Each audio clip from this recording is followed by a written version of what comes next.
Wow, look at this, my friends. Isn't it a beautiful day in the neighborhood?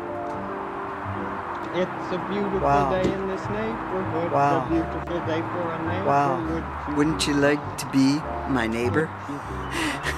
Yeah, I know, a little bit It's a of neighborly day in this Mr. Rogers coming neighborhood. out on A me. neighborly So day man, for it's a great day to be having some coffee. But then again, what day isn't a great day to have coffee? You know, feeding my addiction. You know what? It's kind of funny because I usually have like 2-3 coffee cups laying all over the house, and my little partner in crime keeps getting excited. And hold on, let's reposition you. Maybe that's a better view. No view of me is good. But yeah, my partner in crime, she always gets ticked off because I'm leaving half-filled coffee cups all over the house. Anyways, since it's such a beautiful day, we're gonna get priming the duster body on the David Chin build and probably the shop truck group build. You know what?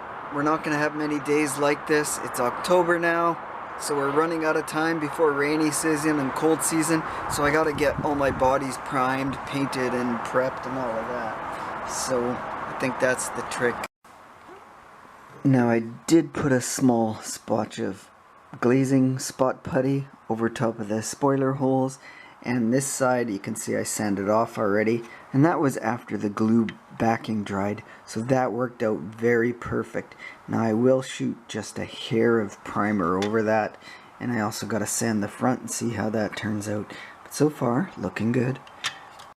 And there's one note I'm also going to make here, and that is, as I'm doing my final sanding, I got some primer overspray I'm trying to get rid of on top of everything. Oh, I sanded that roof pillar out, it looks better. The little, whatever, transition in, or parting line in the plastic, that is gone. But I wanted to note that I do add a couple drops of dish soap in there, and it keeps the sanding pad lubricated and clean. That's why I do that. That's an old body man's trick. And I'm old enough to remember those. Okay, I'm hoping this comes in clear enough, but after sanding the primer, I took a flat popsicle stick and sanded this front little dimple, and to try and get it flat. Now it's still slightly indented. I'm not sure if I'm going to keep it that way or do one more coat of primer. Actually, I'm going to do one more coat, I think.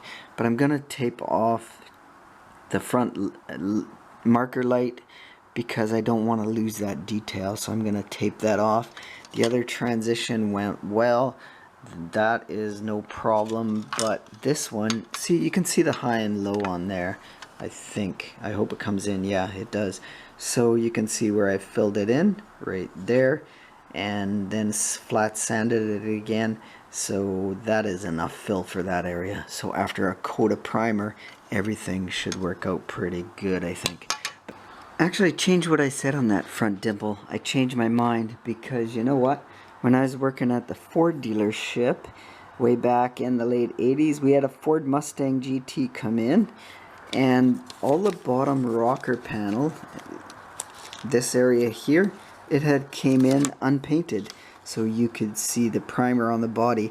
And I remember our body shop having to do a warranty work for the Ford Motor Company, so they had to respray all of that black, and that was a newly shipped car. So I think if there's a little dimple here, we're gonna leave it, because the theme of this car is to do what would it be delivered on a hauler from a motor company, I guess, which would be Mopar or Dodge, I guess, or no, sorry, Plymouth Duster. So what a factory replicated Plymouth Duster would have been like in 1970. So that's what we're kind of doing, even though it's going to be a AAR style Duster or something like that kind of a factory. What would it have been? So let's continue on here. And here's another little trick for you. I was going to say trip. I can't tell on my little screen if this is coming in good, but I didn't want to get overspray into the jams, like all the little recesses, like, you know what I mean, like this recess. I don't want to get extra primer in there and have that lose that definition on the body.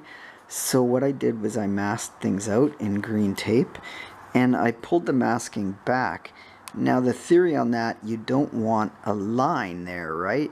So if I just spraying this spot and this spot, the overspray will mist in there, and that way I won't have a hard line to sand out, hopefully. So we'll try this out, see how it works.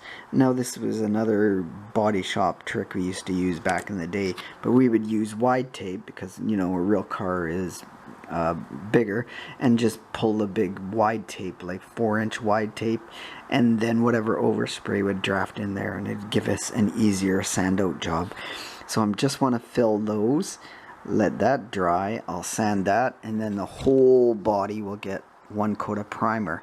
I haven't primed it yet, and actually while we're here, this is the reason why I prime. I should take this outside, maybe the light is better out there. Let's see, hold on. Yeah, I don't know if it's better or not. No, outside wasn't any better. So you can see in the plastic there's little lines and little separation marks and that in the plastic. Now I don't want that to bleed through on the paint. I don't want to take the chance. You know what, paint is not cheap, and reworking is I don't want to sit there and dip it and spend an hour or two redoing this paint and body assembly. So you know what, I'm not going to take the chance, and we're just going to prime it, period, and be done and over with. And yeah, I know I could have done the sprue glue trick, but you know what, this was 5 minutes, barely 5 minutes to do after it dried. So today I am going to use this filler primer, a little bit heavier, a little bit thicker, I think. You never know with half these cans, but this is old product. I gotta use it up, and you know what, this will give a good coat. So let's give it a shot and see what happens here. We'll give it a spray just to see the pattern. We have a pretty lined pattern. Does that come in? Yeah, it did come in. Had to check the camera. So just a little shot right there, see? That's it. I might do second coat, come back. Yeah, just to fill it a little more. But that's all I want. And look at that line transition. Oh no, I'm not even videoing proper. That line transition, it looks like it is working. There is no line, it looks like it is feathering itself in. So I'm gonna let this dry for a few minutes. I'm gonna give it and come back and give it another shot. And meanwhile, I'm gonna go do some other stuff. So meanwhile, I hacked off the air conditioning unit, pump, whatever you want to call it, and then I marked off the same size 30.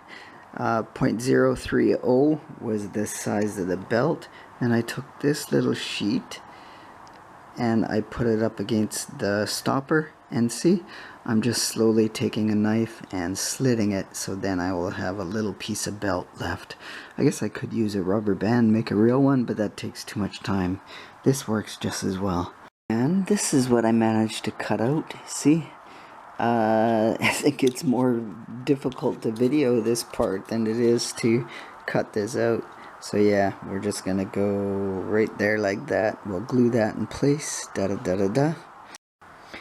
Now glued in place like that, and I think once painted up, you will never know any difference. And let's see how that transition worked out. Oh, look at that. Perfect. See? No harsh line. It's a soft line. So now that we got things spot primed and filled in, I think we can move on to do the final priming on the duster body.